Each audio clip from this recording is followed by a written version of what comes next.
గుత్తి వంకాయ మసాలా కర్రీ చాలా పెద్ద ప్రాసెస్ అనుకుంటారు, కానీ నేను చూపించిన ప్రాసెస్లో ట్రై చేయండి. టేస్ట్ అయితే చాలా బాగుంటుంది.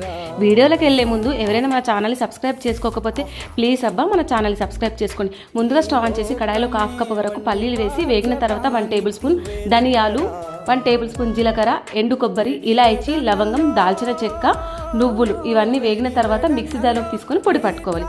ఇదే నాన్ స్టిక్ కడాయిలో 1/2 కప్ వరకు ఆయిల్ వేసి ఆయిల్ హీట్ అయిన తర్వాత వెల్లుల్లి రెబ్బలు, టమాటాలు, ఆనియన్, మనం నానబెట్టుకున్న చింతపండు ఇవన్నీ వేగిన తర్వాత అదే మిక్సీ జార్లోకి తీసుకొని 1 టేబుల్ స్పూన్ పసుపు, రుచికి సరిపడా సాల్ట్, చిల్లీ పౌడర్ వేసి ఫైన్గా పేస్ట్ పట్టి పక్కన పెట్టేసుకోవాలి.